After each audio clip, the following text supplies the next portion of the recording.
So he got a good night's sleep. No, I don't think nobody else did. All right. Hey, everybody. Welcome to the main viewer. You know what you're watching and you know why, hopefully. So today we're going to be talking about Creation's 56-year mission in Las Vegas, all the crazy news that came out of that. We're going to be talking about the seventh rule reaching an incredulous, ineffable milestone. Not ineffable. We are going to mention it. And Cirroc Lofton will be joining us for that. We're also going to be having Marina Kravchuk joining us from the Star Trek Experiences group. She also has her podcast with Jesse Okendo called Shore Leave. Shore Leave. There it is. She also knows pretty much everything about all the news that's coming out. So we'll be talking with her as well. Let's get into it. Dr. Mohammed Noor is here. Hello. Always a pleasure to be on the main viewer. Thanks for having me. So much to talk about. Also, Mohammed had a panel of his own. Was it one panel or two panels? Just one. Just one. Boy, Yeah. These guys, Creation is slipping. Get on I was it. only there for like a day and a half, so it's fair. Melissa Longo is also here, of course, wearing a brand new shirt that she just made like today, I think, right? Yes, I made it today. It was Looks a t-shirt great. and I did some rearranging. It looks like Bo Derek stuff, or what was the stuff like in the 80s where they would have little Let's strappy get things? physical, physical. Or Olivia right. Newton-John. I don't know. I don't know Maybe. either. I don't know very much Bo He Derek. just passed away trivia. last week or something, right? Yeah. Yeah. So let's see. Let's say hello to everybody in the live chat right now. Yep, it's going. Here we go. Hello, DJ Kitty Cat. Hello, JR Poole. I think JR Poole isn't even back yet from Vegas. I think he's still out there partying. Kimber Spores. War Dog Heim is in the house. We missed you. By the way, everybody at home, we missed you guys. It's been 2 weeks because obviously we were all in Las Vegas, except for Mohammed, who was preparing to go to Las Vegas last Tuesday. Hello, Jim Westbrook, Chuck A, Dr. Anne-Marie Siegel. Cirroc Lofton is hopping in right now. Everybody at home. Fran Iverson is here. Matt Boardman is also here. Glenn Iverson, who is at our panel with Fran Iverson on Sunday. Hello, Melissa. It's like maybe it's Melissa O. Yeah. Looks like her. Yep. Yeah. I had to zoom in on her icon. Hello, Mona. Cirroc Lofton is joining us all the way from Los Angeles. What's up, Cirroc? What's up, everybody? How's it going? Man. Good to see ya. Cirroc, I think we brought the Las You too, Vegas heat over here. The next Yeah. 10 days is going to be 100 degrees plus up to 110. Yeah, I Oh, feel it. oh, I feel it. I love how Okay. everybody's voice is still kind of hoarse. Yeah, right. We're all exhausted. Yeah. Yeah. Mine is horrible. I wonder if Marina's is going to be good. Probably. She's a trooper. So, okay. Cirroc, we know you have very limited time right now, especially on Tuesdays. Welcome back to LA. We all just got back. You, me, and Melissa all just got back at like, I don't know. I got back at like 11. I think Melissa got back at 12. Cirroc, Mhm. when did you get back? Yeah, I got back at midnight last night. Shoot. Yeah. That was a lot of traffic. There's a lot of traffic. Who's that construction? That wasn't even, by the way, Yeah. there wasn't Yeah. even construction. Did you see when we got to the Yeah. point that was bottlenecking us? There was nothing. There were cones Oh no. Cones. and there was nothing actually happening. Mm-hmm. I was expecting to see the road having like a sinkhole in it or like major, Yeah. like major repair work being done.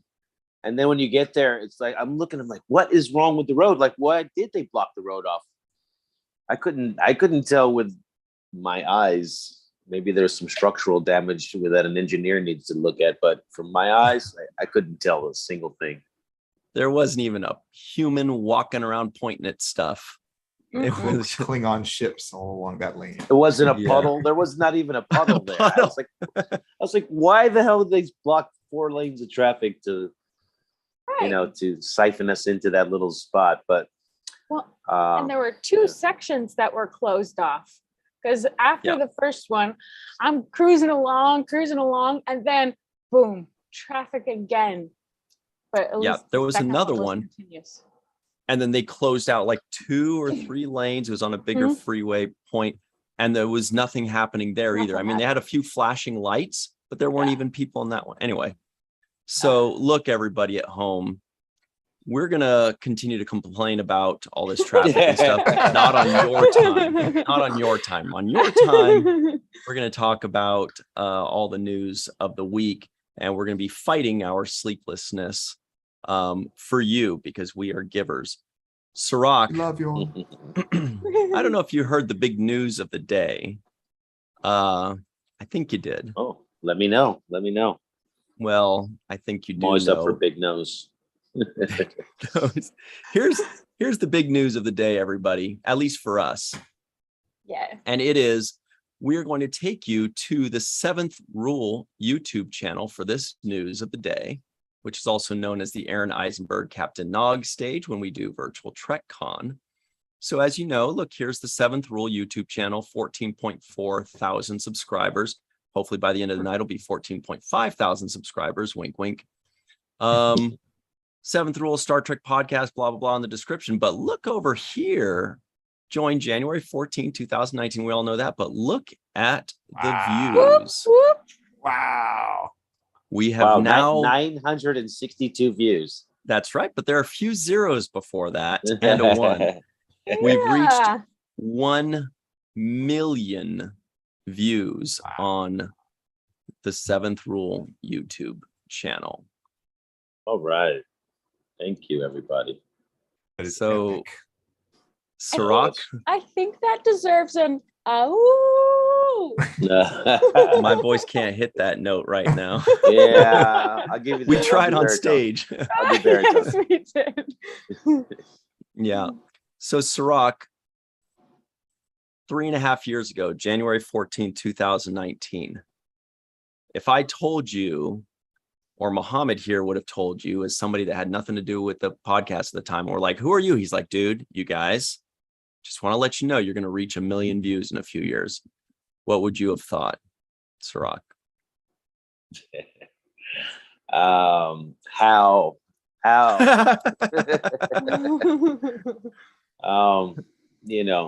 it's a beautiful thing. I would have really been shocked. I still am shocked. If you can reach one person's life and you can change one person's life, just one, there's a tremendous and abundant reward for you, spiritually, for reaching people in that kind of a way. So the fact that there are many people out there who have listened and been affected by it, that's humbling, and it makes the journey that much more sweet. Mm-hmm. All right, I just crunched my cough drop now, so I feel like I'm there's a ready to lot do of this. I feel like there's a lot of things behind that number too. I mean, one of them is quality, right? I mean, obviously, like you guys put out a very, very high quality product. Your discussions of all your episodes are incredibly thoughtful, incredibly detailed. So that's one aspect. Second aspect is, part of the love of the franchise. Obviously, that's true that people have loved like your performances in the past, both you and Aaron. They loved your performances and loved getting an opportunity to see you again and hearing your insights on it. A third is a lot of the effort. You guys put in so much, in terms of your preparation, but also in the effort of trying to bring in various other guests. So you're bringing in a visitor, bringing in, Nikki DeBoer. You're bringing in all these other people, Ira Stephen Bear. Oh my God, Robert Hewitt Wolf. You're bringing all these people who are behind the scenes, and they're adding, more value yet to it. Fourth part is honestly, I think the persona that you guys are not just insightful, not just thoughtful, but you're incredibly kind. Like you never go in there like, oh my God, that was a piece of crap. I hated that. You set the tone. At least not while we're recording. But you set the tone for. I mean, you're critical. You're not uncritical. I mean, you could say like, that was my favorite episode. It's okay. However, here are the positive pieces. Here are pieces I would have done differently. It's thoughtful, but nonetheless, it shows. Which I mean, I know you now as a person very well. I obviously didn't know you so well in 2019, but I know you as a person, Sirach. And this is also true for Aaron. You guys are both very, very, very kind people. And this also applies, of course, to Ryan and Melissa here too. And that permeates not just your presentations, but it also permeates the chat, which is this live chat. I always tell people, like, it's the only place on the internet where you can have this ongoing live chat. Nobody has to, like, do a special login or anything like that. They're just coming with their YouTube account. Anybody can do it. And it's just about always like completely positive. Every now and then you get the random weird spam thing, but I mean, just about always it's incredibly positive. Like everybody's hello to everybody else, everybody gets to know everybody else, but you all set the tone for that. So I feel like it's the combination of those four things, right? That, like, high quality, great performances in the past, which basically predisposed folks to it. I forget what the third one was. The guests. Yeah, thank you. Well, actually, it's more effort, so which more broadly included the guests Right. too. But Yeah. I mean, you come in prepared. I mean, it's not, I mean, think about like the panels at a regular convention. A lot of people just show up and they just plop down like, all right, ask me something. You guys don't do that about your episodes. You're like you have these notes, and I love your drawing, Strock. Oh my God, that's so good. Doodles. Yeah, right. Doodles. Yeah. And then the fourth Spelled is this- DUDE. Yeah, L- fourth is kindness. And fifth one, I'll add a fifth one just for S and giggles. Fifth one, this one goes heavily to Ryan, but not exclusively. It's for all of you guys too. The organization of the whole thing, right? You have you have clear, like, phases to the whole thing, and it's just like, okay, now we're gonna do the what's the thing you could do right after the break, the things that got Trivioids. yeah. So you have that, Sirach Lofton guesses the IMDb score. You have all these those are different fun. right? And then you have the free for Nams. all. Exactly, NAMS. I mean, you have all these different things that all of you guys have organized very, very nicely going into it. So I feel like that's a big part. Sorry, I'm talking a lot here. But I just love the seventh what's rule. great about this, other than all the amazing things that you just said, and we really appreciate all that, is that I was literally, this is the genius, you guys, everybody at home, of Muhammad Noor, is not just on a personal level that he's so nice, but I swear I was going to say, Muhammad, if you were this time traveler and told Sirach this, and he said how, like what you just said, Sirach, what would you tell him? And then, but you literally just said that before. I was like, did I think it or say it? Actually, you thought it well. That would have actually been your answer. That's great. Yeah. Thanks very I've much. been Muhammad. watching since the first episode. I actually have a text in my text stream to Aaron right after the very first episode saying, loved your first episode with Sirach. It's really cool. So I've been watching, Well, I would seeing add to some- that list too. I'd add to the list. I would say Muhammad, you and all of the people that have been, supporting and listening this whole time. I think that's also why it's been successful, because of you and, the knowledge, the class, the intelligence, just the sweetness that all of you bring to the table. And that's what makes it feel like, oh, we've got a really good thing here. We've got a good family. We've got a good group of people that, are in it for the betterment of ourselves and our own, community and tightening of friendships and understanding. So I think it's also because of the quality of the people that follow and listen and support the show. And Strzok, I know you only have a Generosity couple too more for you minutes.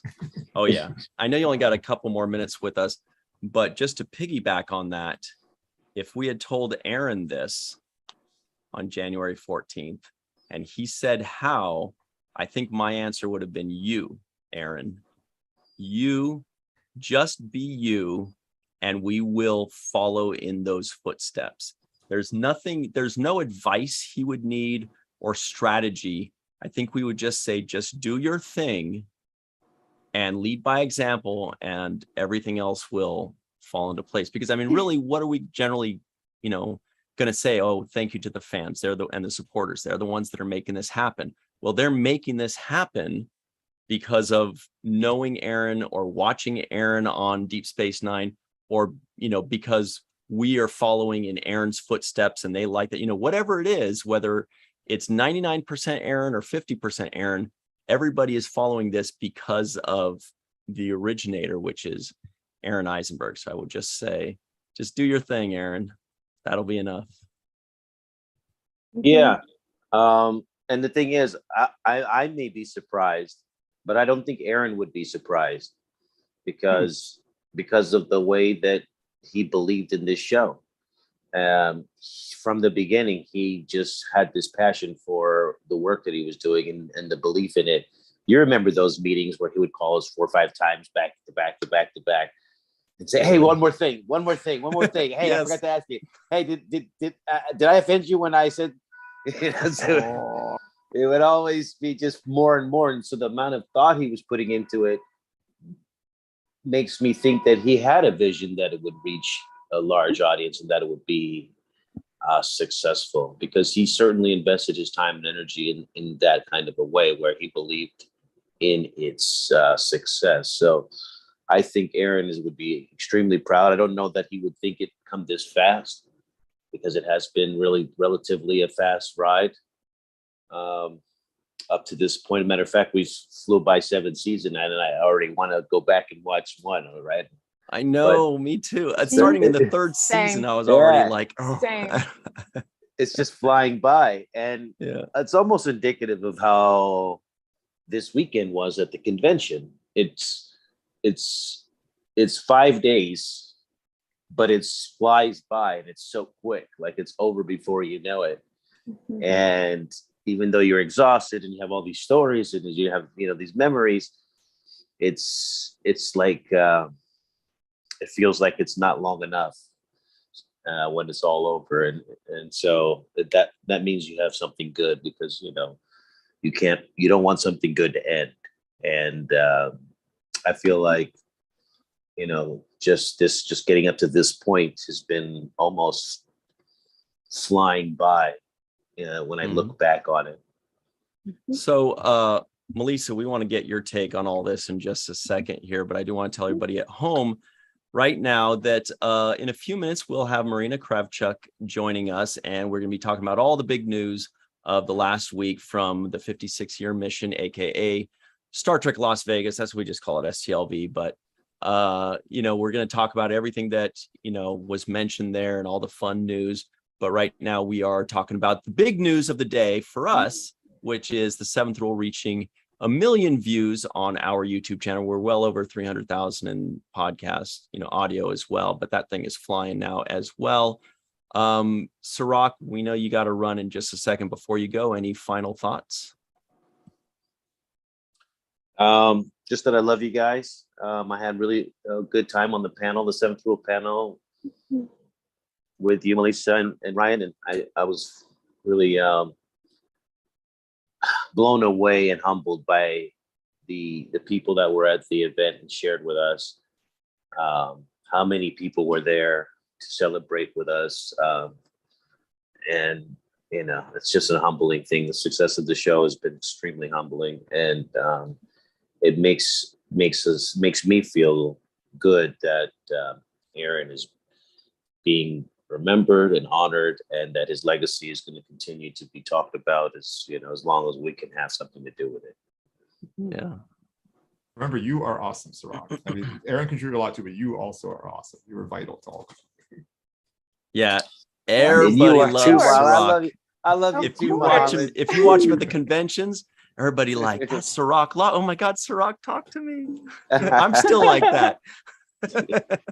No, I had so much fun. I mean, that was the thing about the whole COVID thing that I think was the hardest to deal with, is the isolation and the social distancing. And now that we're able to be socially intimate, it makes it all the more special that we've built these bonds and these relationships over the time when we couldn't.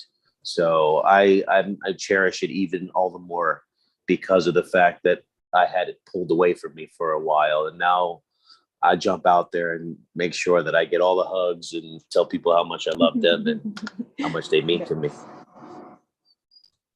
Key word was hugs. You saw how Melissa reacted when you said hugs. She was like, that's you're talking my language now. One of my favorite things in the whole world. Seriously. Same. All right, Sirach. Well, thanks for sticking around. I know this is a busy day for you, but this has been great. And everybody that's watching, the panel that Sirach is talking about is in Melissa's background right now. There's Sirach saying one of the many, many funny things he would say, and then Melissa and I reacting with hearty laughs. Let me see. There it is. Yeah. That's Melissa's great. got the best laugh ever. Yeah, Um, that is true. anyway, thanks, Rock. We'll see you soon. Okay. Thank you. Great Thanks. to Bye, see you, man. guys. Bye-bye. You too, Mohammed. Love you guys. Love Love you, you too. everybody out there. Love you. Bye. All right. So everybody at home, I just spotlighted or spotlit our panel that we had, and we'll talk about that a little bit more in just a moment. But before we do that, Melissa, we've been teasing this long enough. Can you please give us your reaction to okay, when Aaron said, hey, I'm going to do an audio podcast. Yes. And this wacky guy, Ryan, says, why don't we just put it on YouTube?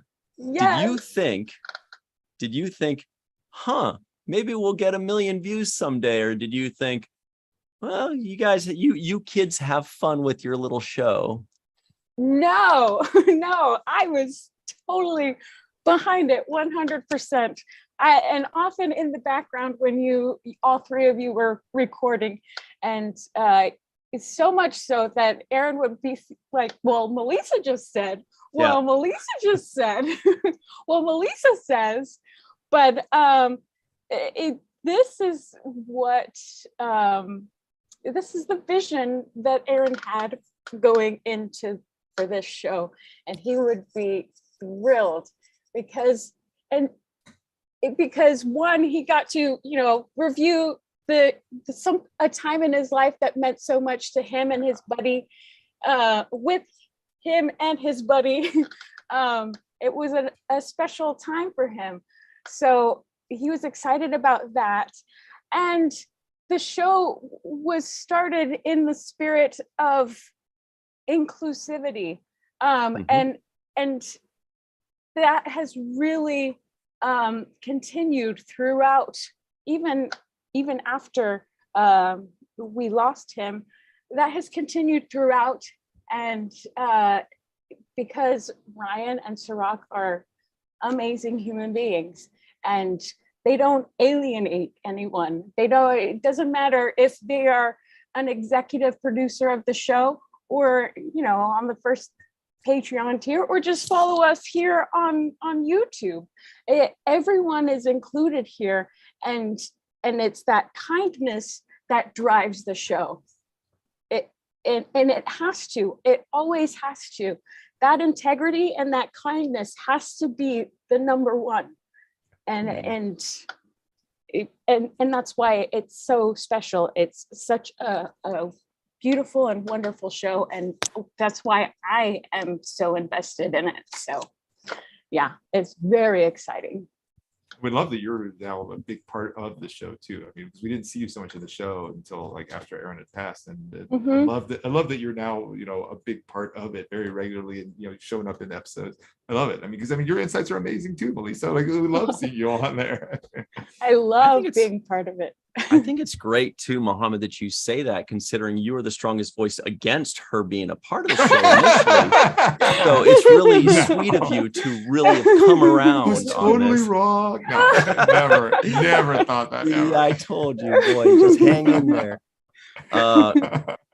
Yeah, but 1 million views is a big number, and it's a number that most people do not reach. And it's kind of like the dichotomy of the word elite, in that 1 million views puts us in an elite stratosphere. It may not seem like it, because a lot of the channels that you may watch out there might have millions of subscribers and tens of millions of views. But you got to realize that for every show that gets 1 million views, there are 1,000 that do not.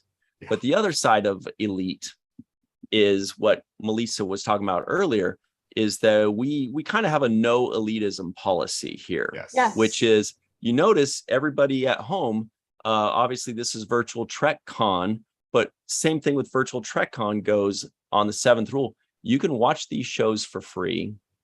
You can be a part of these shows for free. We love each and every one of you the same. Even the people that don't comment and don't chat and they're not public. They call themselves the lurkers, right?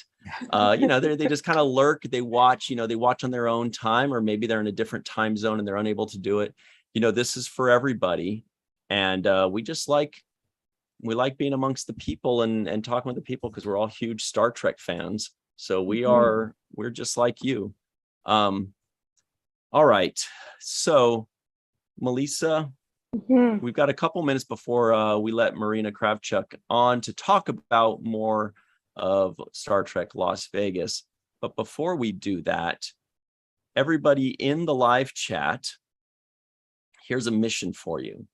2 things. Number 1 is in the live chat, let us know, did you attend the panel? Yes or no, or just say yes if you did. You don't have to say no if you didn't. That's number 1. And what do you think of the panel, by the way? Did you love it? Did I bore the out of you? Whatever you want. The other thing is, out of those 1 million views that the 7th Rule has had, which was your favorite view? Which was your number 1 favorite view? Was it a specific episode? Was it a round table? What was your favorite view? And then for extra credit, after this show is over, go on Twitter or social media and share that one favorite view with the masses. Nice. Can I amplify a point that came up in the chat? This is from our friend, Dr. Anne Marie. She mentioned one thing. This is something that's unusual about the 7th Rule as opposed to most shows that you find that have like a Patreon associated with it. There's no hidden content. If you sign up for a Patreon, like there's nothing from the Patreon that you can only see via the Patreon. There's nothing in that content. That is true. That's a very good point. And that's Mohammed, you have such a professional demeanor and way of describing things. I just had like a flash of like an infomercial when you're like, and one more important point to make. There's no content. The way you were saying it, I felt like I was just watching like paid programming. That was great. Which is also available free here. No, I'm just kidding. Yeah. By the way, Dr. Anne-Marie Siegel is in the live chat. She's not joining us today because her voice is gone like the rest of us, but worse. And she's traveling back from Vegas to an even messier town in New York City. And I mean that with all the love in the world. I don't know if it's messier than Vegas. I guess by messy, I just mean like bigger and busier. It is and bigger. Just more. And it is busy. Something those old El Paso parts of commercials. it are dirty, but I feel like Vegas is dirtier. Dirtier. Yeah. Sorry, Vegas. Sorry. I guess when I said messy, I guess I meant hectic. Oh, gotcha. My messy brain. All right, everybody, we need somebody to get us back on track. So Marina Kravchuk is joining us. We will be letting her in right now. While she pops in, let's say hello again to some of the newcomers. We've got Stephanie Dole. We've got Devoid of Feelings. Ooh, that's a fun name. That is. JR Poole is still here. Scott Jensen, the 13th, says, hot damn, I can't pick one. I'll just share a few. That's also an acceptable answer. Pat B is hanging out with us. One Trek fan. Welcome. So great seeing you. Prince Julius. Marina Kravchuk is here, everybody. Hello, everyone. Finally. Congratulations, guys. 1 million views. Oh my God. Amazing, isn't it? That is tremendous achievement. Seriously. Wow. Thank you. And thank you for having me again, too. Yeah. Boy, Marina. If we hadn't just been talking about it for the last 30 minutes, just you saying congratulations on 1 million views made me want to talk about it more. I just want to be like, yeah, what do you I'm like, no. But thank you. That's really cool. Actually, real quick, Marina, when was the first you heard of the 7th Rule? Do you remember if it was like within the first few weeks or the first year, or you were, because you're on one of our Star Trek Las Vegas videos. Yes. I remember we had a wonderful chat, and Aaron was asking such wonderful questions about STLV. So yeah, this fairly early on. And yeah, it's amazing. It's become such a part of community that I can't really imagine how, that 7th Rule would not be part of like the usual suspects, what one would recommend when somebody says, what online entity I should follow. So speaking of community, by the way, everybody at home that may not know Marina, First of all, That's nobody. How is that possible? Nobody. get with How is it. that possible? She helps to run the Star Trek Experiences Facebook group, which is tons of fun for those of us that go to Star Trek conventions and those of us that don't, but just want to keep in touch with everything that's going on. She also does the Shore Leave podcast with Jesse Okendo. And Marina, every year at Star Trek Las Vegas, you guys host an event on the first night of the convention. Is that right? That's right. Yes. It started out, I actually cannot remember which year, but it's been quite a few now. It's called Newbies and Solo Travelers, but it's actually not limited. Like in case you're a new attendee or you're just coming by yourself, everybody's welcome. Even if you came like for, I don't know, 15 years, whatever, however long STLV has been around now. So everybody's welcome. And we've actually had wonderful help from Lambda Quadrant over the past couple of years. They've basically sponsored our little meetups. Same thing, it happens here as well. And it was very crowded and it was very loud, but I'm sure we're going to talk about Bally's as a separate point of discussion. Was this year the biggest year for your event? No, I would say it was about the same. We usually get pretty big crowds. So regardless where it's the iBar at Rio, or I think actually some of the first ones were Masquerade. So it became sort of a bit of a mishmash between different groups gathering. That's why we moved to iBar. And then this year, of course, it was one of the lobby bars in Bally's. I'd say it's about the same crowd. And one more shout out for Marina, that you also produced that very well curated calendar for Daily Star Trek News too. So very helpful. Thank you. Good. Yeah, that I is should have actually, started with that. You're right. So good. Speaking of something that came out of the pandemic, it's a product of pandemic, which as we had this sudden explosion of everybody using Zoom and go-to meetings and whatever else existed at the very beginning, it became a little bit nutty. If you recall, I mean, GalaxyCon was doing their thing and somebody else was saying, well, why don't we have Hangouts and on and on. And it became very difficult to track. Exactly. So I started to jot it down and then I would post it. And then now it became this thing. And it's actually the weekly part of it gets incorporated into Daily Star Trek News.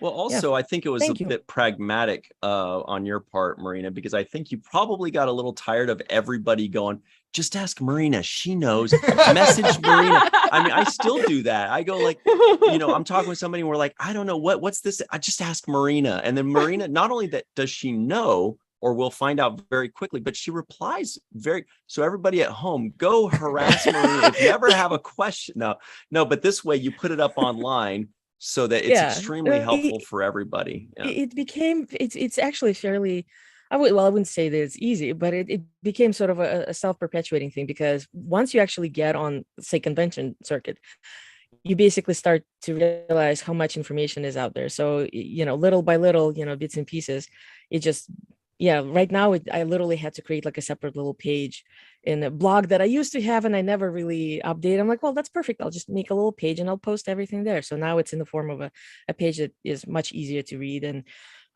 if you're part of the, I have it in 10 different groups throughout Facebook. Wow. So if you're part of the Star Trek Experiences, so a virtual TrekCon group, New York awaiting several, you can actually check out, or again, message contact. I'll give you the link. And I just hope that it's helpful, because there's so much stuff going on right now, especially with all the conventions rolling back in. And let's face it, Trek is as popular as ever, and we have a lot of actors going all across the not only United States, across the world to different events. And we have just so many more actors too, just given all of these new shows too. We have, like, for example, this year, all the Strange New Worlds people are part of our community, and they're phenomenal. They're doing so many cool things. Lucia Ruiz. Oh, sorry, Lucia. I'm reading this. Raz, from Brazil. Yeah, but how do we? Lucia, I'd love to ask you how to pronounce your last name. We never got that when we talked in person this week, but it looks like Raz. Anyway, from Brazil. She says regarding Marina, she is very helpful. That's an understatement. Thank you so much. But very accurate as well. Maria Lucia is the sweetest person. It was wonderful that we finally got to meet in person this year. That was her very first STLV, and I sincerely hope that she had a wonderful time. I think she did. She seemed to be having a good time. She was great to talk to. Yeah. So let's talk about the news, shall we, everybody? Oh yes. The first news item. And I think it's the biggest one to come out of the week. second biggest one. Sorry about that. after the seventh rule. Yeah. Well, technically, this happened right after the convention, so we'll say this is the biggest one out of the convention.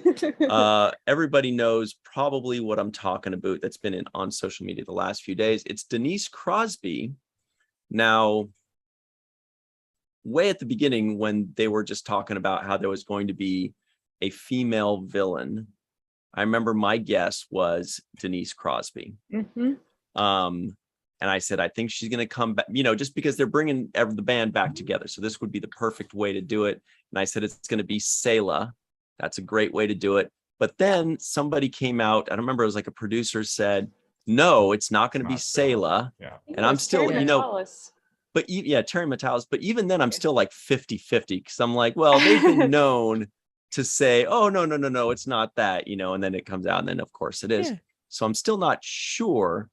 However, so I don't know where I'm in this camp. I'm still sticking with Selah, but the news is, and we're going to go bring you in right now. I have not really read this, so maybe I'll be proven wrong within the first couple sentences here.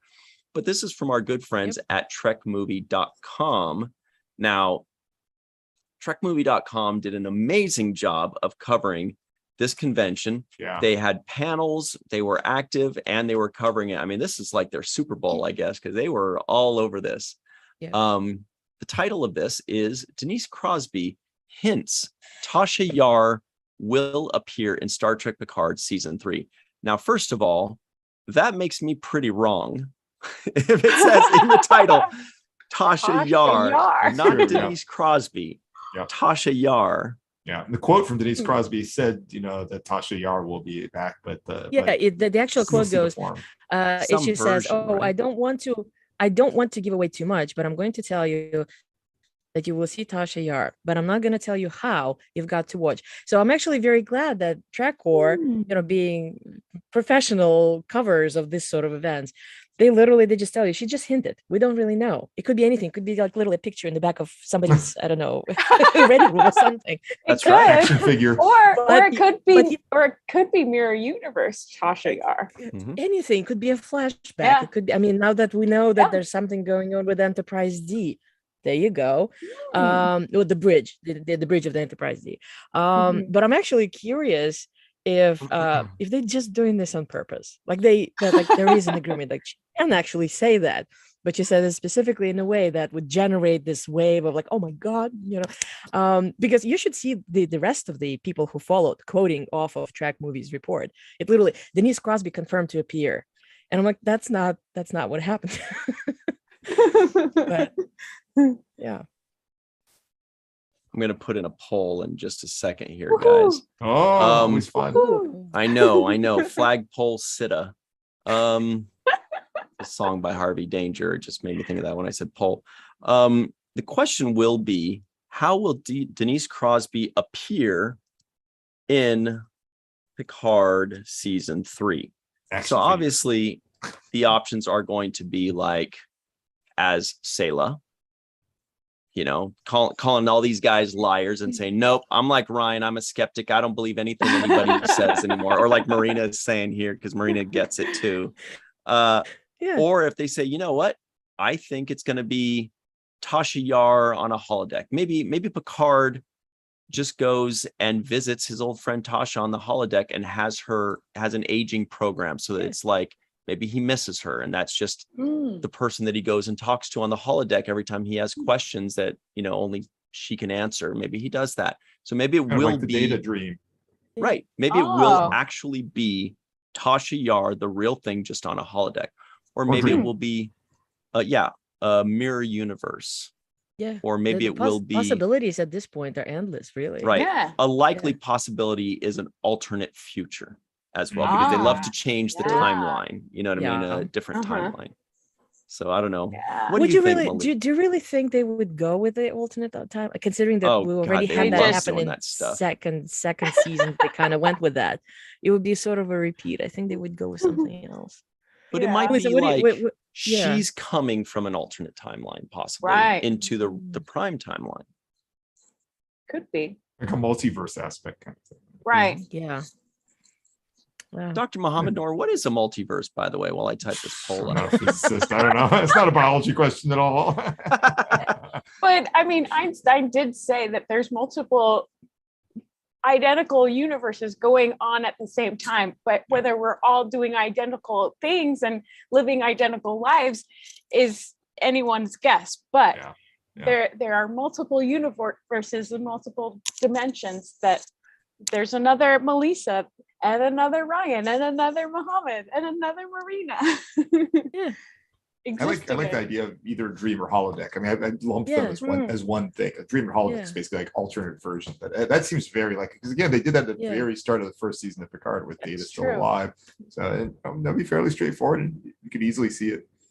Yeah, very. And it would certainly make sense how it would tie in with, because I was trying to how would you have Enterprise D bridge appear somehow? Yeah. So same thing, flashback, dream, holodeck, right? Possibly alternate universe. So, which is possibilities, or it could be something that none of us even guessing right, even close. Right. Impossible. So everybody in the live chat, we've added this poll question, which is, how do you think Denise Crosby will appear in Picard season 3 as Tasha Yar, in a holodeck or a dream, etc., as Sayla or a version of Sayla, maybe a twin or a sister or something very close to that, mirror universe, or she's from an alternate timeline, or they're seeing her in an alternate timeline. Now, the fifth option, which we can't add here on YouTube polls, is other. So if it is other, tell us in the live chat or in the comments below. What is the other option? Do you think, as Muhammad suggested, she'll be on a picture on the wall? Yeah, an action figure. Action figure. Those are all good options there. Okay. I don't know. What do you think, Marina? Do you have a pick? Looks like you're already guessing right now. Oh, I actually, well, I do think, because she so specifically says Tasha Yar, I think it has to be precisely her, but in which form? Is it going to be, I don't know, somebody thinking about her, so a flashback, or is it going to be a holodeck? That's a big question. But I actually, this is a fun one. Faith Howell says, I'm still convinced Picard has been in the Nexus since generations, and everything since then has just been a dream. That's so cool. That would be like the ultimate. It's like what was the series? Was it Dallas? Yeah. No. Well, actually, the more extreme one was the Bob Newhart, which basically the finale of the series Newhart was that it was still the Bob Newhart show, which was that show's predecessor. Like the entire series was a dream. Yeah, right. No, it would be too rough. People would just go nuts. Can you imagine? Like, so guess what? 25 years is just did not happen. Well, we'll see. That would be fun. Now, of course, the people like Michelle Hurd and all the people that played it, they'd be like, wait, hang on a second. You're telling me that everything I just did, and then of course, then Michael Dorn's gonna be like, wait, hang on. You're telling me that the last 3 movies we did, and everybody's just, wait, Riker and Deanna never married. Hang on, is this what we're saying? And Data's still alive. That's the one I was gonna say. Yes. That's where all the fans would be like, yes, we're in. Good point. Yeah. Good point. Or maybe that's an alternate time line. Mm-hmm. Fair point. Okay, Dallas, wasn't that the show that was originally called Oil? I believe. I believe really? Dallas originally was going to be called Oil because the people that were rich in Dallas had become rich from oil, right? I mean, I'd never seen the show, but I remember hearing that. And wasn't that the one that had like a really iconic theme song that was like really good? Yeah, I can't think of how it goes, but I remember really liking it. Yeah, here we go. Here it comes. Focus. Oh my gosh, it's there. Focus. I know it's right at the tip of my earlobes right now. It's very got it. Sounding. It's like ba ba ba ba ba ba ba ba ba ba ba ba ba. Is that the right That's one? something. That was one of those. That was one of those. I don't remember if that was Dallas one. That was one of the other ones. Or the Colbys. Because wasn't the Colbys the spinoff or something? I don't know that one. Colby Jack or Colby Calais? I don't know. Like the Ewings or and then Colby. Who's the actress? Colby Smithers? Colby's. Save us, Muhammad. What do I don't you? know who you're talking about. I'm sorry. I was thinking like I the don't guy know. from I shouldn't have mentioned Dallas. Simpsons. Hang on, I am gonna find this thing. On All multiple you people in the need- chat are all we saying you were need right, is- Ryan. Oh yeah. Yeah. All you need is the first 14 seconds. I recognize that as being one of those evening soaps. I just don't remember like the difference between Dallas and Oh, Dynasty. Yes, I got it. That- Dynasty. What What was that I- one? What I hummed poorly was the correct song. I don't want to Good. play it It here, wasn't but poor. It was recognizable. well, I mean, it wasn't recognizable. You guys were like, no, that's Well, not no, it was Just wasn't sure. maybe. Somebody It's so in the long. live chat knows. Oh yeah, see, Linda Andreich says got it, Ryan, and Matt Somebody must Boardman says know. that was it. Mona says you got it. Chuck A is like Ryan is close, like it's somewhere in there. The next Chris Nice Summers. try, Ryan. And then one Trek fan says Colby Smolders. Yeah, I think she. Oh, was Jim in- says that Colby's were a spinoff of Dynasty. Dynasty, yeah. I get all those mixed up in my head, like I do Dynasty too. and Falcon Crest and Dallas and all those evening soaps. Like, oh my god. Dynasty. Yeah, that was the other Yeah. one that started with a D. Yeah. Yeah. Okay. Anyway, sorry, Marina. It's not usually like this. Just kidding. It totally is. Listen, I brought it up. You did. This was your doing. Oh no, Marina. Okay. So right now, before we move on to the next thing, it looks like in the live chat, most people are saying Tasha Yar, she will come back as Tasha Yar, whether it's on the holodeck or a dream, something like that. Secondly, we've got people saying that she's from or in an alternate timeline. I think that's a pretty good likelihood as well. Very few people, only 5% each, are picking Selah or Mirror Universe. But right now, 57% think it's a holodeck or dream type of What if it's Tasha a- Yar. What if it's a founder perfectly mimicking her? Ooh.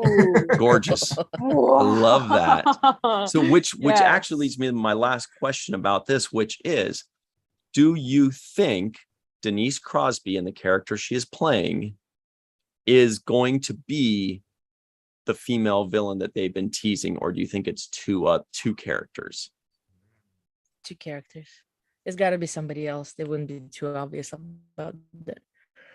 Because every single thing, like they hinted and everything, all of a sudden they come around. Like there are very few people who actually guessed what they've been doing, both Strange New Worlds and Picard and Discovery. Just they come out of the blue and just bam! It's like, oh, I didn't think about that. Mm-hmm. Fair point. Yeah. I think it's going to be somebody else. I mean, Aw. I'm thinking it's a pretty good guess that it's not going to be Borg Queen because we already kind of covered that. So Right. who it's going to be? You say Borg Big Queen, and question. I just hear the Rat Pack song in my head when you know that I Borg did too. Queen. Did Love it. too. So good. Yeah. Okay, so here's our next news item of the day, you guys. It is a big one. I think you may also know, maybe this will be the villain in Star Trek Picard. Villainous. From TrekMovie.com, Terry Yes. Farrell wants to return to Star Trek, says resurrecting Jadzia is no big effing deal. Obviously, she must mean because in sci-fi, you can just bring anybody Mhm. back. Who cares? Yeah. Totally easy. Mhm. No big deal. So her quote is, I was actually thinking about how Spock died. Oh, that's a good point already. Didn't he Mhm. melt, basically? He saved everyone's life, and then he just came back, and there he was. And Kirk kind of went, oh, there he is. And everyone nodded and yes, and said, yes, he's back. I don't think that's how Star Trek 3 went. Yeah, you don't remember that scene? It was great. Oh, I Everybody's don't like, remember yes, that scene. there I don't he think that's is how that in went. unison. No, I There's like a think whole we need. movie about I this. I think we need a replay of that impression, though. I Oh, don't think I there. deserve to embarrass myself twice in one breath. It is. It's perfect. It was funny. Oh, it's funny. Later, a fan mentioned, this was during a panel. Later, a fan mentioned that, wait, actually, let me just pull this up so you can all read along in Her case point is people well are just taken, though, watching and- and not listening. Oh, sorry. Later, a fan mentioned that he always wanted to see Jadzia, doing some real hand-to-hand fighting and kicking butt, noting he felt her death scene in the season 6 finale was a sucker punch kind of death. Farrell quickly quipped back, "Another reason for me to appear." Yep. Excellent. Uh-huh. So Yes. Marina Kravchuk, what's your middle name, by the way? I don't have one. There aren't any in Eastern Slavic Right. I don't have to naming remember it now. conventions. Yeah. All right. So I have a 'cause I was patronym, like- but I don't use it obviously because it's not part of the way names are here. yeah, it's like Marina F. Kravchuk. But nope, easy. Marina Kravchuk. So do you think Terry Farrell will be back in some iteration, be it on Lower Decks? Maybe she'll be brought in on Prodigy or Picard? You know, it's a pretty good guess. It's something that which one of the Voyager actors said that during their panel? He kind of said, like, at some point we're all going to be back. It almost Probably feels Beltran. like that. If they Beltran can, likes to if they spill the can, beans on no, I things. think it was either Garrett. I think it might have been Garrett who said that. But he's right in the way that if they can find a good way, which so far they certainly have in Prodigy and in Lower Decks, everywhere where we had legacy characters appear, they found a good fit that made sense within the story. It wasn't just randomly throwing in someone. So yeah, if they can find a way to get her in, fabulous. Why not? But you know, how, in which way can she come back? Again, that kind of becomes a good question. I saw somebody's, and I wish I remembered the name, so I cannot even give a shout out. But somebody said, what if that moment when, you know, she died, the Prophet somehow managed to, I don't know, somehow save her, but she comes back, she no longer has the symbiont. So it's just Jadzia. It's not Jadzia Dax Oh, anymore. that would be cool. So I'm though. like, that could work. So That could interesting. work. Or maybe Yeah, she was why not? beamed away by Section 31 and she'll appear in the new Section 31 series. They could do the transporter Yeah. beam split, With- but now there's two symbionts. Yeah. Oh. Oh. Like Riker Yeah. and Thomas. were. Yeah. Yeah, so it's we'll see, but it's kind of interesting to see that she mentioned that she's basically trying to get back into the craft. So yeah, That'd be great. this is all very tantalizing. Yeah. And she's Melissa. been mentioned. Oh, sorry. No, go ahead, Mohammed. I was gonna say she's been mentioned in Lower Decks too. Remember when they had that Yeah. model of Deep Space Nine that came both with the Jadzia and the Ezri? Yeah. So Yeah. So, Melissa, we know that you're going to want Jadzia Dax back. We all do. And we more so than Jadzia Dax, we want Terry Farrell back in Star Trek. But do you think she will? And if so, how? I'll say I don't see any reason why she shouldn't be back. She was a wonderful addition to Deep Space Nine. How she'll be back, I think I like the theory that Mohammed was saying was without the symbiont, and because that would be interesting to see how Jadzia exists without those past lives and those past memories. That would be a new version of her to explore. That would be really interesting. Yeah. On the other hand, like if you want to play devil's advocate, my friend Carl mentioned this on Twitter. He said, I don't want to see her back because then you lose that point where her death had a lot of meaning. And now if she just comes back, that meaning is just gone.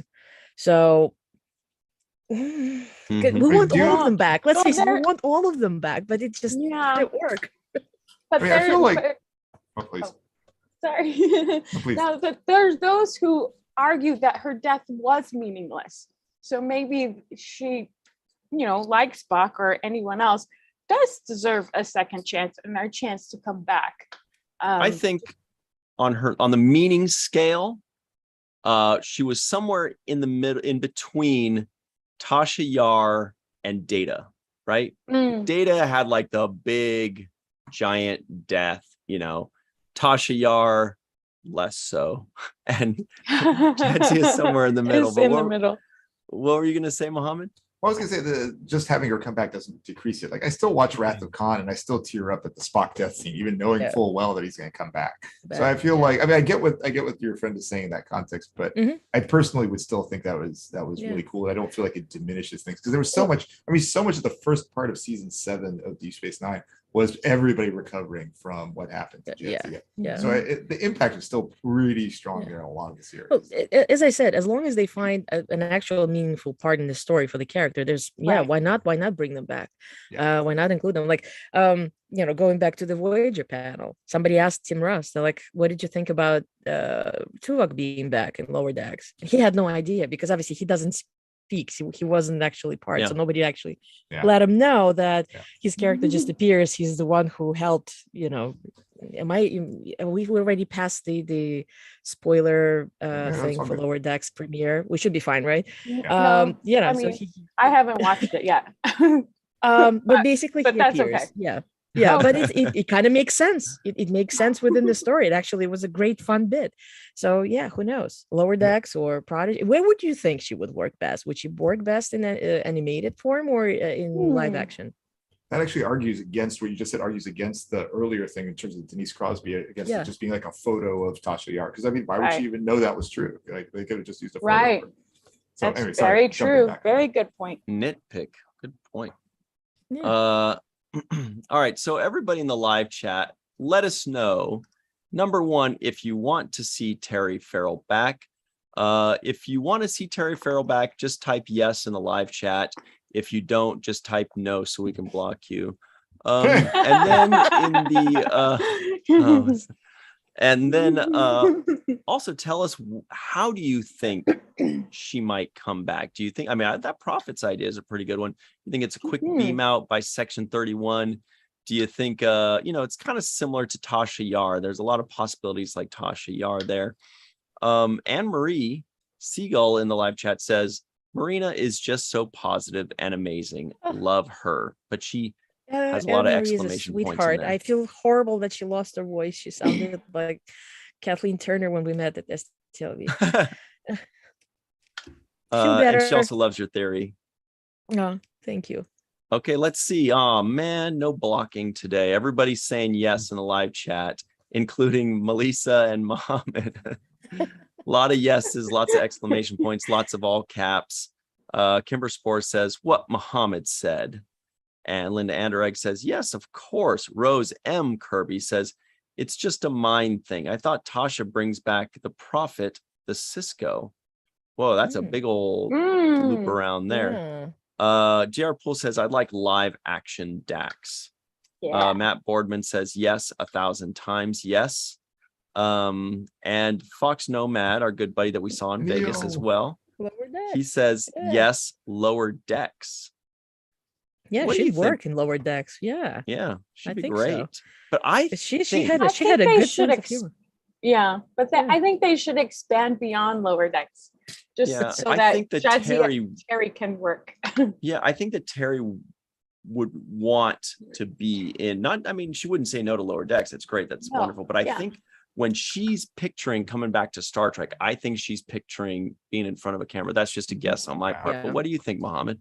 I think if she was to come back for Lower Decks, it probably would be just a quick cameo. It'd be like, or playing a video game, and look, I'm going to play like Jadzia Dax in this video game, and it's going to be a very quick thing. It's hard to imagine a scenario where she has even something as significant as, say, Robbie had for Tom Paris in Lower Decks. Yeah. So I agree with Melissa. I think it'd be nice to have it outside that, so she could have a more significant role as opposed to just 2-second cameo. Right, and she did just get new headshots done, so that's you don't do that for you literally just took the words right out of my mouth. I said, nice. She made a point to say that she's back into like acting. So yeah, we shall see.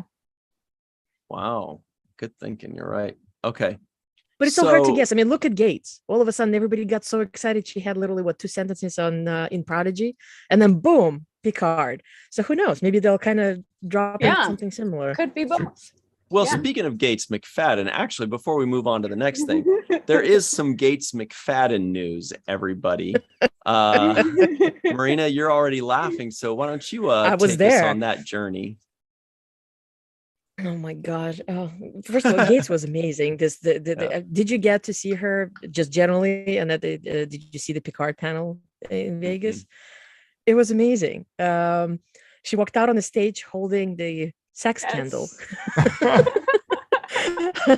And it was, I think the photos pretty much made the rounds all over the world, and it was brilliant. She has such a fantastic sense of humor about this whole thing. As a matter of fact, I think this came from Lambda Quadrant. They have They these did. three Yes. teeth Yeah. hinted specifically with a little green thing to Yes. to imitate the smoke. It was Shout wonderful. out to And Randy Frank for making yes, those. yes, Randy Another made Randy these, Frank and they're creation. great. Yes. They sold out. They were like miniature ones, Mhm. and I was too late, unfortunately, in getting one. So next time. But yeah, but So- you know what? It was splendid to see her take part in such a major way, because she was basically doing everything in the weekend. She's actively back into being part of the PR machine. Pretty amazing. Mhm. So everybody at home, let us show you what this sex candle is that Randy Frank likely 3D printed, because he does that all the time. He's really good at it. Yeah, so this is the Look at miniature this. one. This is the miniature Yeah. one. And they specifically made one for her that was a full size. So she, Yep. if you can find, I think she I think tweeted it Trekcore too. had a very good shot of it when she just came out on the stage holding it. Yeah, she while tweeted we're By it the way, talking before we too. pull that up, this is Lambda Quadrant right here that you Yes. are seeing. Hey guys. These wonderful humans here that we all love so much. Stephanie. And I love that the packaging says "sex ghost not included." Or is it? Is it? Yeah, we Or don't know. is it? We have no control if the sex ghost wants to go visit somebody. So we'll look up Gates right now to pull up her picture, because I do remember seeing that image as well. Yeah. Let's check that out. It was, let's see. Okay, it looks like it's So I sold know it out came already. up on Twitter like everywhere. Yeah. Okay. So at least here's a picture of her holding it. This will have to do for now. Yes. Yeah, The life great. size replica. I like Yeah. her hat. Wow, stunning. Yes. She's gorgeous. This was looks like it's from Michael Okuda, our good buddy there. Anyway, so Yay. that was big fun news. Marina, the big question is, did you buy yourself one of these great items that Randy Frank of Lambda Very Quadrant made? personal question. Well, as I said, It's I a was souvenir. too late. I was unfortunately too late. Yeah, and they were gone very quickly, especially after Gates demonstrated one right on the bet. stage. So I was late, and yeah, hopefully I'll catch it at the next convention. Randy, make more, please.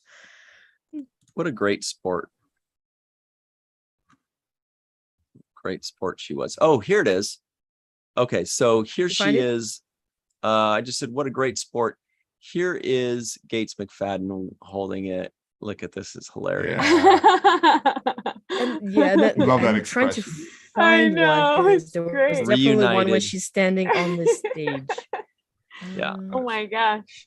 And it feels so good. Melissa.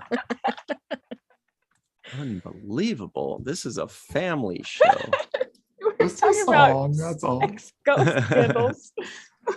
Okay, so our next news item of the day, everybody at home or on the road, Chuck A says Shakar. Not sure what I missed in the live chat, but Well, he was the there's no fake- telling he what's was going to happen in the ghost. live chat. That's He right. was the ghost. Actor. Shakar?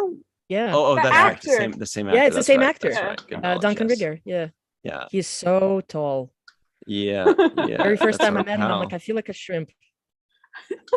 Oh, I found it. It was a Trekcore tweet. And let me see if I can get the link to I think I'm gonna Mary. message it to you. Well, I'll just Nice. look up Trek Core right now. I'll pull it up in 3 seconds. And just a you shout have the out to messenger open, I Larry just shot you the link. Nemechek in the live chat. Oh, hey, Yeah. Oh yeah. Whoop, Welcome, whoop. Larry. Larry, Yes. Portal 47. Oh, our good buddy Larry Nemechek is here, eh? Yes. Oh my God, there's all kinds of filth going on. Not Larry, I mean, like, I was there like, oh. Oh. was this guy did a great, look at this great cosplay. This is fantastic. Hang on one moment, please, because I was checking out the Trek Core thing. Check this out. Oh yeah, that So one. that's- Yeah. That's Oh my. Shax That was- and I Don- was look at- walking behind him in the crowd, and Wow. he was trying to my best to guess what it was, and I couldn't until he turned around. I love it. That's Like just looks like a dude brilliant. walking around in his underwear. That's I shot brilliant. you the link in the messenger Okay, I'll with pull it up. the other Gates photo. Well, you know what you call it when Miss McFadden says no to something, it's that she negates it. Sorry, it just Oh my god. look, I said I was sorry. Funny. So here it is. There she is walking out onto stage with this thing going, what am I doing with this thing again? he just won't leave me alone. He's my so gosh. needy. Yeah, maybe that's what it is. All right. So, hey, what's up, Larry Nemechek? So sorry that we're in the middle of something. We do want to give a giant shout out to Larry Nemechek and his Portal 47 and other shows that are so radical. He was also part of some of the festivities on Wednesday night, wasn't he? Yeah, That's correct. He was the special guest for the newbies event. And then he, of course, hosted the traditional landing party, which is the 12th one this year. And it was Wow. great fun. And I have to say that as a representative of Portal 47, we actually made Larry proud because we placed first. And it was completely accidental. So that's Larry Nemechek, Portal 47, and Trekland. He's got like a million shows, but I think those are the two main ones. Yes. So You have everybody check those out. The track files, which is a wonderful thing where it deals with the documents from the days of yore. And of course, you know, he also does, and they're back because thankfully the pandemic now finally allows to. He has wonderful trips. So make sure you check them out. You know, we go to the all sorts of places, you know, LA filming locations, that sort of thing. Check it out on trackland.com. Absolutely. Good And it's knowledge. normally God, Marina knows everything. right around. Well, I'm trying to get out and do one of those myself, but I'm never early enough in Vegas to actually go. But those who are going to the to the cruise, make sure to check it out because there will be one in LA. Can I just add something? Larry just said that Plasma Flame looks pretty excited. Nice, Larry. Nice. I don't know what that means. That's amazing. That Plasma Flame looks pretty excited. Yeah, excited. I don't know. What do you mean? I don't know. How can a Well, plasma? who Anyway. knows? Yeah, who knows? Who knows? We don't know. One can only guess. Okay, so here is our next news item of the day. This is from TrekCore.com. Star Trek 4 director Matt Shakman exits the final frontier. Oh boy, here we go again, you guys. 2023's planned Star Trek film, expected to be a fourth entry into the Kelvin timeline series starring Chris Pine and company, has had yet another setback following 5 years of other roadblocks. I'm guessing that's roadblocks. That's kept another KT movie from coming to fruition. Director from It's Always Sunny in Philadelphia, Marvel Studios' WandaVision as well. Oh, that's cool. Was announced as helmsman for the fourth Kelvin movie back in July of 2021. And the film itself was slated for December 2023, theatrical release date in November of last year. Now, the state of this ever-delayed project is once again in limbo as Shakman has exited the project. The Hollywood Reporter reports to take on the forthcoming Marvel Cinematic Universe reboot of Fantastic Four. Oh, well, that's not so bad. Coming from Disney and Marvel Studios in late 2024. Before we continue, there's one big thing to mention here is that he didn't leave because of creative differences. He didn't leave because there's some major, issue or setback or delay. He left because there's another really big project. So that makes me feel a lot better personally. Yes, because that's true. Marvel Cinematic Universe is like the biggest thing in the world right now, and Fantastic Four is very big. So that makes me feel a lot better. It makes me feel like, hey, he just said, sorry guys, I got to do this thing real quick. Or, if you guys delay it to 2025, call me. Yeah. But just to finish up on that, in a statement issued to the Hollywood Reporter, Paramount Pictures says Matt Shakman is an incredibly talented filmmaker, and we regret the timing didn't align for him to direct our upcoming Star Trek film.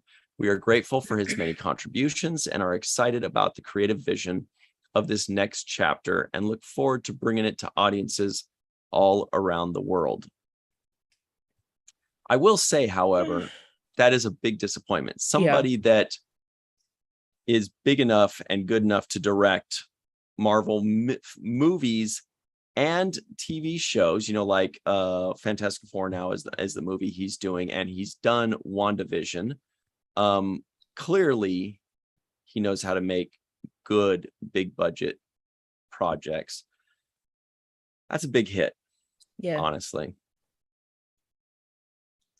I don't know, Mohammed, you loved WandaVision, right? I did eventually. I think when we did it on watch the first, I wasn't quite so keen from the first episode, but like as I kept watching, I got more into it because I didn't know what the theme was going to be. But yeah, I mean, it was a very high quality product in the end. It was one of those things you have to just keep watching to see where it's going. Yeah, it's sad seeing him, leave this opportunity, but there's a lot of great people out there. I'm still optimistic that we'll still get something great fairly shortly here. So fingers crossed. It is disheartening though, because kind of like, okay, now we have the fourth one out and it just keeps going and it's not clear. It's like, so we're sort of stuck in limbo because it's a project without a leader. Yeah. Well, Chuck A says Simon Pegg, maybe. That's an interesting idea because he was big on the third one. Yeah. Well, somebody did mention Lynn. I mean, he did. I thought Star Trek Beyond was tremendously well filmed. So why not have him do it again? He could be the new phrase. JJ. What about JJ Abrams? Do we want to see him again, or have we had our fill? I'm open to. With all due respect, it almost feels like he moved on. It was just like, it's almost as if Star Trek was, yes, he applied himself, he did his best, but it was a stepping stone to other things. It's not something that he would not necessarily want to go back to. So I don't know. It doesn't feel like he would be interested, probably. Glenn Iverson agrees with you, Marina. He says, why not just have Justin Lin direct it? Go. Did I say Jeremy Lin? I think I said Jeremy Lin. Justin Lin. Jeremy Lin's a basketball player. This happens all the time to me. He did a great job working with Simon Pegg to create a very good third film after JJ's questionable direction. The first two. Hey, watch your. I like those first. First one was really good. Yeah. Hey. But anyway, yeah. So Justin Lin's. Oh, Chuck A says LeVar Burton would also be great to direct. That's interesting. Yeah. However, or even Frakes. Yeah, Frakes as well. I mean, I love First Contact's my favorite, and he did that one. You want somebody that theoretically might be willing to put in a tiny bit of input into the script. I would think. Yeah. Maybe not. Maybe they just want a director, but in the first three films, or at least certainly the first two, you had a collaborative effort, not just like a hired gun director that you just drop in and say, okay, good luck, like what they do on the weekly series, Well, let me ask you this. Would you agree that whoever's going to be the director needs to have some sort of like appreciation and fandom of Star Trek? Yes. Just to bring up the usual thing with Nemesis, where Scott Baird was not in any way, shape, or form, into Trek. And it kind of like a lot of people thought that it kind of translated into the movie. I don't mind personally Nemesis. I actually rather enjoyed it. It was funnily enough, that was the first Trek movie that I saw on the big screen. Everything else I saw either on DVDs or VHSs before. So I don't know. Incidentally, just to did you see Ron Perlman? No, because he brought up I Nemesis. Heard some funny things about him. Let me just say, I will not repeat what he said because it certainly elicited a lot of response. But he basically said, "I'm 72. I don't really need work. I can say whatever the heck I want." Okay. He was not very. Apparently, him on stage was an NC-17 rating. He had a lot of fun things to say there, but a lot of really interesting things in the live chat, comments in the live chat.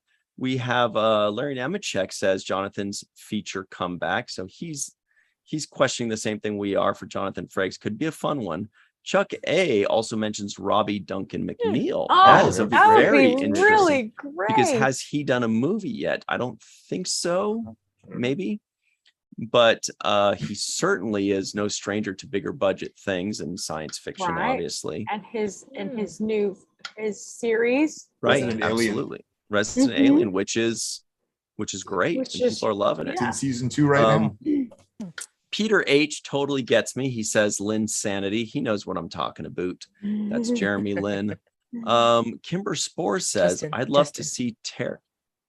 Yeah, but Jeremy Lynn is the one that was Lynn's sanity. Okay, gotcha. And Kimber Spore says, I'd love to see Terry Metalis as director. That's a very interesting thought as well. Matt Boardman says Nick Meyer would be interesting to see Ooh. what he could do with these actors. A lot of really interesting. I think I want to come back to your question, Marina. It's a good question about whether for the director specifically. Obviously, I would personally want like people who are writing it to have had some sort of knowledge of Star Trek and appreciation of Star Trek. For the direction, actually, I'm less. I wouldn't mind a fresh take in terms of how things are put together, how things are shot. Like I'm open to that. I wouldn't. It would be nice to have an old person, but I don't feel like that's critical. I mean, we've seen this with, for example, all the new series they come out. They're always new directors. It's okay, It could be a new director who loves Star Trek. I do think that there has to be some kind of investment in Trek, or we're gonna get another Benedict Cumberbatch as Khan. That wasn't the director's fault, though. I don't feel like, right? But they're but in on the casting, so got it. Yeah. Got it. Yeah. That just seemed I don't want to throw stones at that movie, but that's like that was. No, I don't think but- you needed to not know Trek to like somebody's name is Khan but Noonien sing. No, but there's one thing to staying true to the integrity of the franchise and the work that's come before it, instead of just jumping shark. Yeah, fair. So Well, I will that's say true. this. I don't. Good point, Melissa. I feel like there's a lot of mixture of staying true to the original content and a lot of creative liberties lately. I'm not saying that as a knock. I'm just saying that that's clearly they don't feel too chained to, staying true to the previous iterations of Star Trek. They certainly pay homage to it in a lot of wonderful ways, Yeah.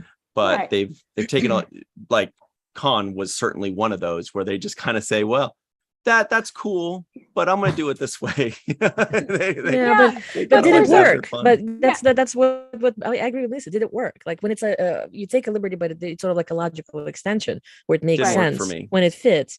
Yeah, because I have to say I was watching the premiere. I actually managed to get to the premiere of the second movie, and it went splendidly until everybody caught on to the fact that it's Khan, and then of course we got to the Khan moment, and that's when, I kid you not, third of the theater got up and left. So Wow. yeah. Yeah. So there's one thing about taking liberties and yes, growing and changing the franchise, but doing it in a vein that also stays true to what the inside of Trek is, if that makes sense. It doesn't all have to look the same. It doesn't have to change. Oh yeah, Klingons. But Like that's I mean, one.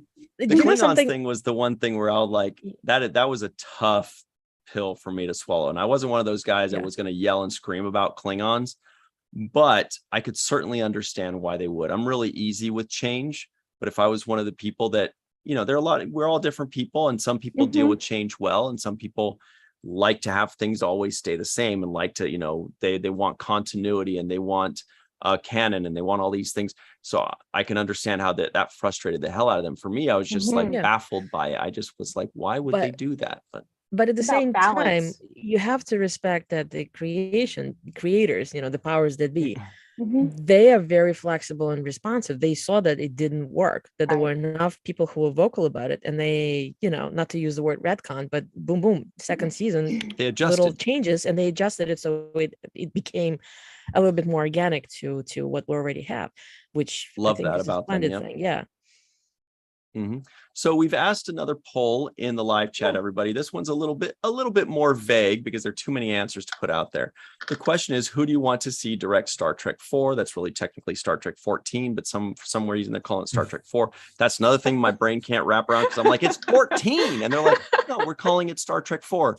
Well, what was Star Trek 4 then? And they're like, the upcoming movie. using Arabic numbers, so it's okay. You're good. It was the one with the whales. Yeah, but how can it be the one with the whales if it hasn't been made yet? It's coming out in 2023 or 4 now.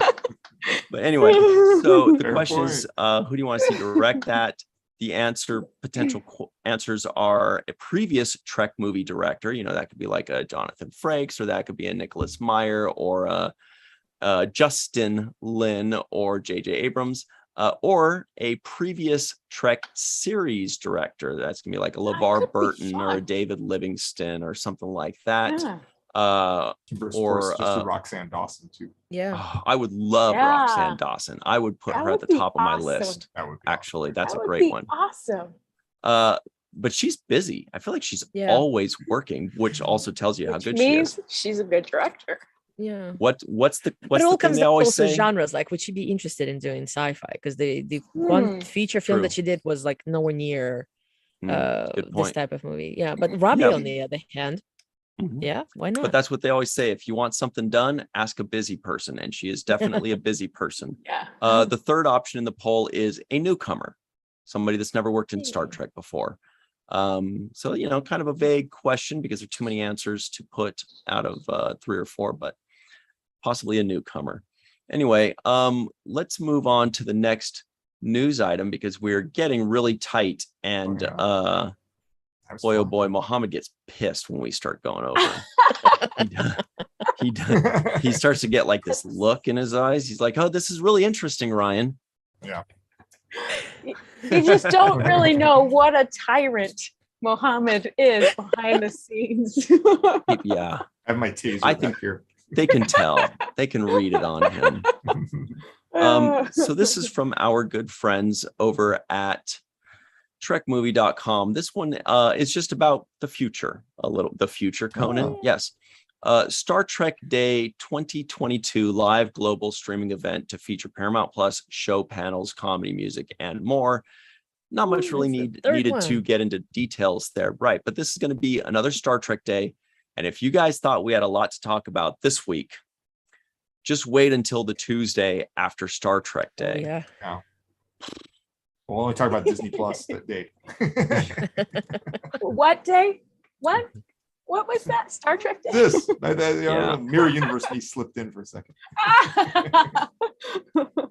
Oh, and also, here's another quick one to point out. This also made the news recently. It was Nichelle Nichols' ashes are headed to space, joining Star Trek Legends on Enterprise Memorial launch. Yeah. That's just, look, we all kind of heard it. And I guess if you asked us, we all would have expected it. But man, I'm so glad they're doing it. You know, like it just feels so good and so right, doesn't it? They have really that does. moon launch that was supposed to happen today that just got postponed. Yeah. Till Oh, really? I September didn't know that. Yeah, Yeah. unfortunately, there was a leak in one of the engines, and plus Good the weather catch. issue, so they scrubbed it and moved it to September 2nd. They got to do it on September 8th. Star Trek Day. Star Trek Day. And have Nichelle's ashes too. Mm-hmm. It'd be amazing. Okay, so we're just about out of time here, everybody. Before we go, speaking of Star Trek Day, you guys, is it time for the Star Trek Day trivia game, trivia question of the day? Now, Always fun. we got this 1 year ago on Star Trek Day, that's September 8th. And like any deck of cards, there are exactly 52 cards. And like every year, there are exactly 52 weeks in the year. And by exactly, I don't mean exactly. It's really like, what, 52.14 or something like that, right? Technically speaking. So that means we should be out of cards, doesn't it? Especially because the first week we did 4 of them because I was way too eager. So really, that means we should only have 49 weeks worth. However, we've missed a couple weeks, like last week was Star Trek Las Vegas and another one before, maybe when we were on the cruise. So we should So that means this one should technically be, and this is the main viewer number 49. So maybe this is the very last card. There's a lot of weird math there. Let's find out. Yeah, the question to end all questions. Yeah. Oh, look at that. Our viewership is dwindling. They're like, what is, you're putting me to sleep here. That's the point. Okay. And make sure to hit the like button before Yes. you mosey on out. Yeah. Comment, Yeah. subscribe to. Yes. Or Melissa will be livid. She will I track know. you down. I have And dragons. She will leave mochi hair, little sneaky mochi hairs on your Oh my doorstep. God. You'll be like, where did this hair come from on my doorstep? How did you see that? Okay. Yes. The question is, who was originally offered the role of Janeway? Spock? Ah, so I say Janeway. Ooh. Is it A, DeForest Kelley Theater? I just said that because at Star Trek Las Vegas, they have a DeForest Kelley stage. Anyway, is it A, DeForest I'll tell you later Kelley? the joke. Is it B, Roger Moore? Is it C, Martin Landau? Or is it D, Dustin Hoffman? I would I'm have. trying to picture all of these as Yeah, Spock. Martin Landau is certainly the one I'm having the hardest time. Well, well, and Dustin Dustin- Hoffman. I don't know. Of course, I'm an excellent science officer. Although he had the math down, right? Okay. Yeah. Okay, so everybody, the question again is, who was originally offered the role of Spock? Was it A, DeForest Kelley, B, Roger Moore, Landau, or D, Dustin Hoffman? Okay, now, before we answer that question, Marina, thanks for playing with us. Where can people find you online should you choose to be found? Like what group, what podcast, where are you? Yeah. Absolutely. Yeah. So, as was already mentioned, I'm one person, 1/4 of the admin team for the Star Trek Convention Experiences group. Please join us. You know, we it's primarily probably Vegas oriented still, but we do try to incorporate other conventions of interest that happen to have any kind of Star Trek content. I also run sort of a small side project for the unofficial missions conventions now that we have them. So the next one's going to be in Seattle. That's going to be very interesting. And you can also find me on Twitter at Dracorex, and of course our Jesse and mine's small little podcast gabbing about Star Trek conventions at Shoreleaf Yes. on Twitter, and Shoreleaf, your Star Trek community convention community podcast on Facebook. Yeah, the easiest way probably to contact probably through Twitter, because my Facebook account is private unless you join the group, and then ask a question And and I'll try speaking to of answer. Draco Rex, that's also your YouTube handle. So if you see Draco Rex in the live chat of these videos, everybody, that's Marina dropping some knowledge bombs on us. Yeah. Melissa, where can people find you online, and where can they buy a cool shirt like that? So this is exciting. I just started a new partnership with my friend and mutual friend of Erin Eisenberg. I met her through Erin. She is started a new website that features different stores for different artists, and I get to be her first artist that she features. Her name is Quan King, that's her married name now. And the website is theintrovertedrepublic.com. It is live, so you can find, not this shirt yet because I just made it today, but there's there's a lot of new stuff coming to that website. And that will be walking art made by Melissa's home for the time being. So it's pretty exciting. And and Quan is a wonderful human being, so it's great to partner with her. On social media, you can find me at Melissa Longo. That's me. Awesome. What about you, Dr. Muhammad Norn? Right Just show now, a sample here of Melissa Longo's wares. This is just one of the shirts she's made in the past. So this And that is available on the site already. Yay. right now, we Yeah. don't Right have to wait now. for that one. And right No. now, everybody at home, Muhammad's like, I think Ryan's out of order. He's supposed to tell us what the schedule of the week is. You're right, and I will, but might as well just go with this for now, Let's right? run with it. It's fine. Oh, well. I'm on Twitter, as Facebook and Instagram as Mofnor, M like Michael, A, F like Frank, and then Noor, N like November, OOR, or on YouTube as Biotrekkie, BIOTREKKIE. Thank you. Mm-hmm.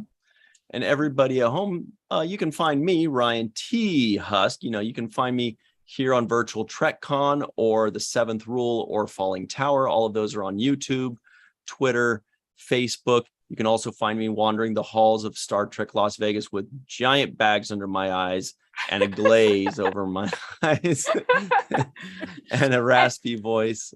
And before you do the scheduling, you didn't tell us how you feel about the Seventh Rule reaching 1 million views. Oh, good call. Okay, interesting. Well, I hadn't thought of that.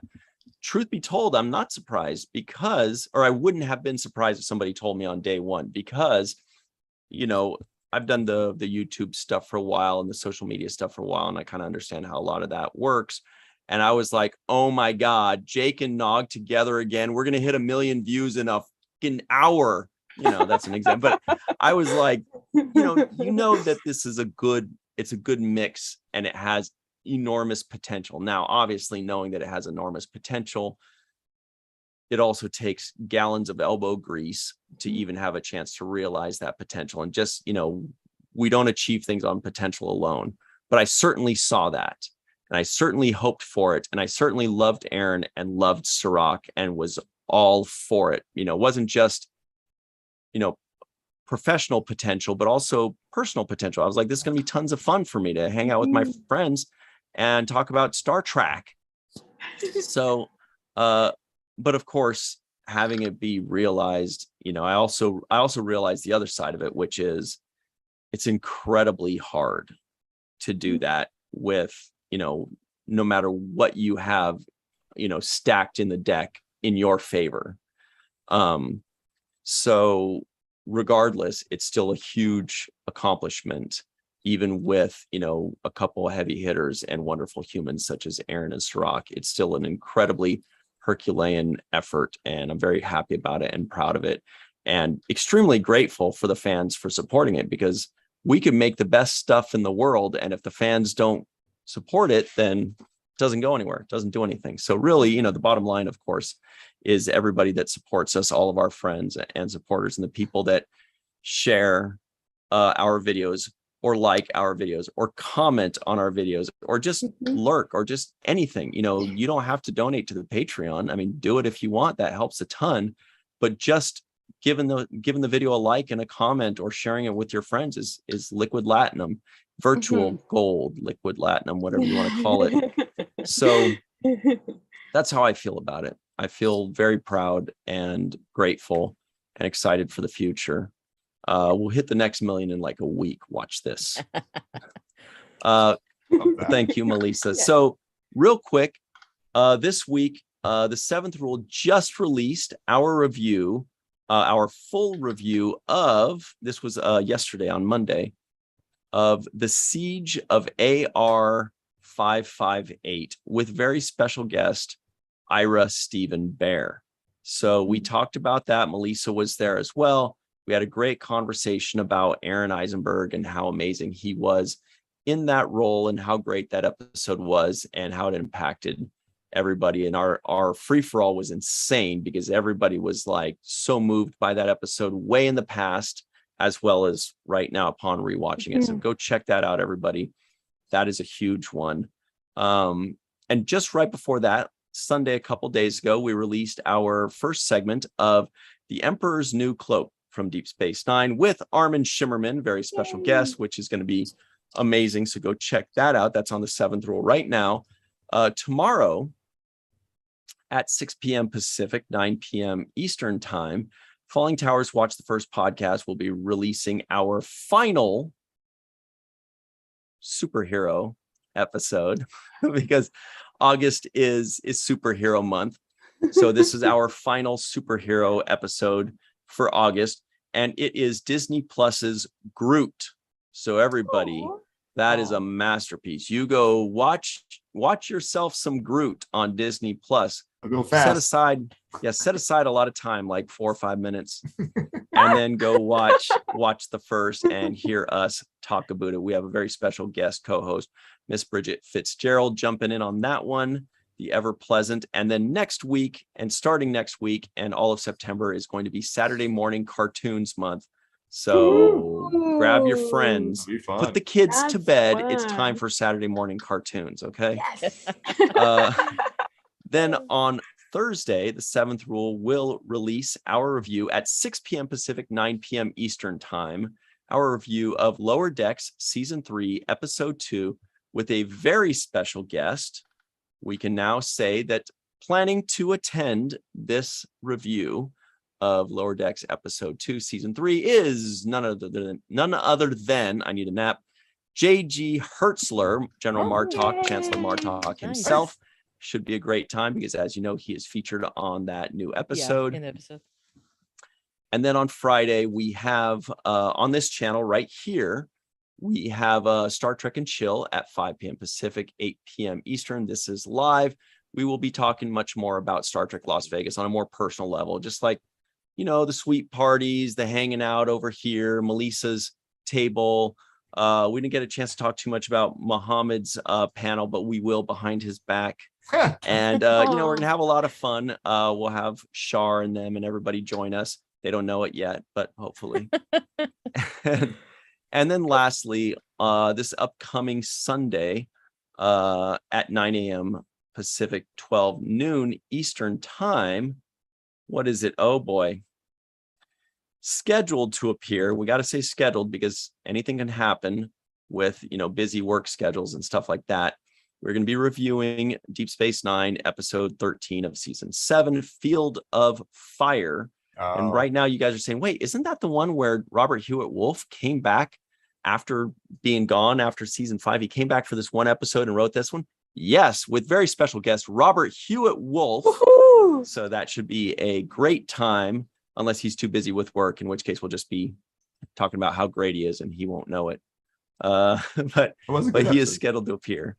Anyway, that's about it. The answer to the question, of course, a lot of people answered correctly in the live chat. Surprisingly, it was Martin Landau. Yeah, I didn't know that. That's news to me. Isn't that the guy that played Einstein? He did a lot of things. In like a movie, he played like Albert Einstein, didn't he? I thought. Martin Landau? Yeah. Anyway, Martin Landau. All right, everybody, thank you so much for joining us. It's been a lot of fun. Thank you. And thank you to Marina for jumping in on us last minute. My pleasure. We're like, dude, it's last minute, but you know everything. Can you come on and tell us everything? Yes. The answer is 47. Of course. 42, And but adjusted for Star always. Trek. watch universe. this. Always. Speaking of which, right now in the live chat, there are 47 people. Oh, Good job, Marina. Nice. Oh, now it's 48. Okay. Anyway, mhm. but that timing was perfect. So thank you, Melissa, Mohammed, Marina. This is Ryan T. Husk. Thank you, Prince Julius, Katie Karchuk, A, Linda, Jim, One Trek fan. Who else is in there? Emery. Peter H, Dr. Anne-Marie Siegel, Melissa O, I should say. Fran Iverson and Alan Iverson. No, that's another basketball guy. Anyway, Glenn Iverson, thanks very much. We will see you all next time. And if you want really dumb jokes, but a lot of good information from Marina, dumb jokes on my part, good information from Marina, put it on the main viewer. Yeah. Yeah, might as Keep well, tracking. right? Give it a shot, see what happens.